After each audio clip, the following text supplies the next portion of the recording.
একের পর এক নিম্নচাপের জেরে ভিজেছে রাজ্য। আবহাওয়া দপ্তর জানাচ্ছে আজ থেকেই দক্ষিণবঙ্গের জেলাগুলিতে বৃষ্টির পরিমাণ কমবে, তবে অধিকাংশ জায়গায় আংশিক মেঘলা আকাশ থাকতে পারে। উত্তরবঙ্গেও একই পরিস্থিতি, আজ থেকে বৃষ্টির পরিমাণ সম্পূর্ণভাবে কমে যাবে। সোমবার ও মঙ্গলবার দক্ষিণবঙ্গে শুষ্ক আবহাওয়া বজায় থাকবে, মোটের উপর পরিষ্কার থাকবে আকাশ। আবহাওয়া দপ্তর জানিয়েছে বর্তমানে বাতাসে প্রচুর পরিমাণে জলীয় বাষ্পের পরিমাণ বেশি থাকার কারণে গুমোট ভাব থাকবে। এদিকে নভেম্বর শুরু হয়ে গেলেও দক্ষিণবঙ্গে এখনও শীতের দেখা নেই। বৃষ্টির জেরে সামান্য তাপমাত্রা এদিক ওদিক হলেও ভ্যাপসা গরম থাকছে দিনের বেলায়। আবহাওয়া দপ্তর বলছে নভেম্বরের শুরুতেই দক্ষিণবঙ্গে শীতের সেইভাবে কোনো আভাস নেই। ভালোভাবে শীতের অনুভূতি পেতে পেতে ডিসেম্বর হয়ে যাবে। এদিকে ঘূর্ণিঝড়ের প্রভাব এখনও পুরোপুরি কাটেনি। ইতিমধ্যেই দক্ষিণ পূর্ব বঙ্গোপসাগর ও আন্দামান সাগরে তৈরি হয়েছে একটি ঘূর্ণাবর্ত, যা আগামী 72 ঘন্টায় আরও শক্তি বাড়িয়ে একটি নিম্নচাপ রূপে বাংলার উপকূলে আছড়ে পড়ার সম্ভাবনা রয়েছে, যার ফলে আবারও নভেম্বরের 4-5 তারিখ থেকে আবারও বাংলার বিভিন্ন জেলায় বৃষ্টিপাতের সম্ভাবনা রয়েছে। আবারও ঝড় বৃষ্টি হতে পারে দক্ষিণবঙ্গের জেলাগুলিতে। তো আসুন দেখে নিব আজ রবিবার সকাল থেকে সারাদিন আবহাওয়া কেমন থাকবে, আজ কোন কোন জেলাগুলিতে বৃষ্টিপাতের সম্ভাবনা রয়েছে। পাশাপাশি দেখে নিব আগামী 4-5 দিন আবহাওয়া কেমন থাকবে। আর নতুন করে আবারও যে নিম্নচাপটি তৈরি হতে চলেছে বঙ্গোপসাগরে, তার প্রভাবে কবে থেকে আবারও ঝড় বৃষ্টির সম্ভাবনা রয়েছে তা নিয়ে কি জানাচ্ছে আবহাওয়া দপ্তর, বিস্তারিত জানতে ভিডিওটি শেষ পর্যন্ত দেখতে থাকুন। তো আসুন দেখে নিব আজ রবিবার সারাদিন আবহাওয়া কেমন থাকবে এবং আজ কোথায় কেমন বৃষ্টিপাতের সম্ভাবনা রয়েছে। এই মুহূর্তে উপগ্রহ চিত্রে দেখা যাচ্ছে আজ সকাল থেকেই দেখা যাচ্ছে দক্ষিণবঙ্গের একাধিক জেলায় আকাশ মেঘলা রয়েছে, যেমন কলকাতা, চন্দননগর, আরামবাগ, বর্ধমান, শান্তিপুর, কাটোয়া, দুর্গাপুর, সিউড়ি, বাঁকুড়া, পুরুলিয়া, দমকা, নলহাটি, ধুলিয়ান, জঙ্গিপুর, আজিমগঞ্জ, বহরমপুর, বেলডাঙ্গা, রামপুরহাট, কাটোয়া, বোলপুর, গুসকরা, ভাতার, মন্তেশ্বর, মেমারি, অর্থাৎ দক্ষিণবঙ্গের অধিকাংশ জেলায় আকাশ মেঘাচ্ছন্ন থাকতে পারে সকালের দিকে। তবে দক্ষিণবঙ্গের সমুদ্র তীরবর্তী এলাকাগুলিতে আকাশ একেবারে পুরোপুরি পরিষ্কার রয়েছে। দক্ষিণবঙ্গের ক্ষেত্রে বিকেলের পর থেকে আকাশ পুরোপুরি পরিষ্কার হয়ে যাবে। এদিকে উত্তরবঙ্গের ক্ষেত্রে কিছু জেলায় আংশিক মেঘলা আকাশ রয়েছে, তবে বৃষ্টির কোনো রকম সম্ভাবনা নেই উত্তরবঙ্গের ক্ষেত্রে।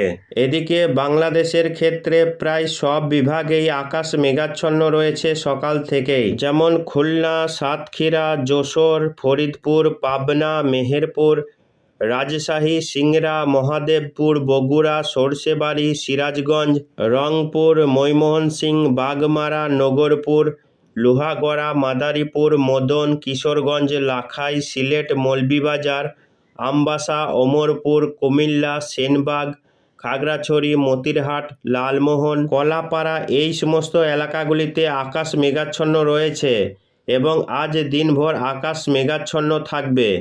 তো আসুন দেখে নিব আজ সকাল থেকে কোথায় কেমন বৃষ্টিপাতের সম্ভাবনা রয়েছে। এদিকে পশ্চিমবঙ্গের ক্ষেত্রে কোথাও বৃষ্টি নেই, উত্তরবঙ্গ, দক্ষিণবঙ্গ কোথাও বৃষ্টি নেই সকালের দিকে। অন্যদিকে বাংলাদেশের ক্ষেত্রে সকালের দিকে বৃষ্টি রয়েছে কলাপাড়া, মঠবাড়িয়া, লালমোহন, বরিশাল, মতিরহাট এই এলাকাগুলিতে হালকা বৃষ্টি। এদিকে ফরিদগঞ্জ, সেনবাগ, কুমিল্লা, অমরপুর, আগরতলা, আমবাসা, লাখাই, মদন এই এলাকাগুলিতে হালকা থেকে মাঝারি বৃষ্টির সম্ভাবনা রয়েছে, তবে সিলেট, মৌলভীবাজারে ভারী বৃষ্টিপাতের সম্ভাবনা। তো আসুন দেখে নিব আজ দুপুরের পরবর্তী সময়ে কোথায় কেমন বৃষ্টিপাতের সম্ভাবনা রয়েছে।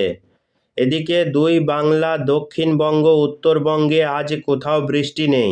এদিকে দুপুরের পরবর্তী সময়ে বাংলাদেশের কিছু কিছু এলাকাগুলিতে ছিটে ফোটা বৃষ্টিপাতের সম্ভাবনা রয়েছে, যেমন খাগড়াছড়ি, ফটিকছড়ি উপজেলা, রাঙামাটি, হাটহাজারী, চিটাগং, বিলাইছড়ি এই সমস্ত এলাকাগুলিতে হালকা ছিটে ফোটা বৃষ্টিপাতের সম্ভাবনা রবিবার পশ্চিমবঙ্গে বৃষ্টির কোনো সম্ভাবনা থাকছে না, শুধুমাত্র উপকূলবর্তী এলাকার কোথাও কোথাও ছিটেফোঁটা বৃষ্টি হতে পারে, যদিও সম্ভাবনা খুবই কমই রয়েছে। তবে বাংলাদেশের সিলেট বিভাগে, বরিশাল এবং চট্টগ্রাম বিভাগের কিছু কিছু এলাকায় আগামীকালও বৃষ্টি চলবে। তবে পশ্চিমবঙ্গে আগামীকাল বৃষ্টি নেই, মূলত আকাশ পরিষ্কার হয়ে যাবে দুই বাংলাতেই।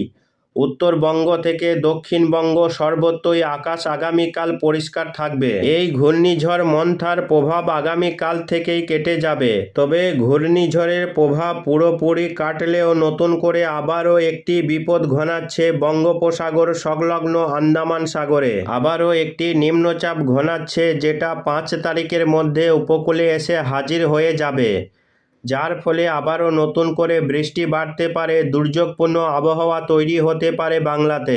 এই মুহূর্তে দেখা যাচ্ছে উপগ্রহ চিত্রে আন্দামান এবং সংলগ্ন বঙ্গোপসাগর, মধ্য পূর্ব বঙ্গোপসাগর এবং সংলগ্ন উত্তর আন্দামান সাগরে ঠিক রেঙ্গুন রয়েছে। মায়ানমারের উপকূলবর্তী এলাকা রয়েছে, ঠিক সেই অংশে ঘূর্ণাবর্তটি ইতিমধ্যেই তৈরি হয়ে গিয়েছে। আগামীকাল রবিবার সিস্টেমটি শক্তি বৃদ্ধি করবে। সোমবার 3 নভেম্বর আরও একটু শক্তি বাড়িয়ে একটি সিস্টেম ধীরে ধীরে উত্তর দিকে সরতে থাকবে, অর্থাৎ বাংলার উপকূলের দিকে এগিয়ে আসছে।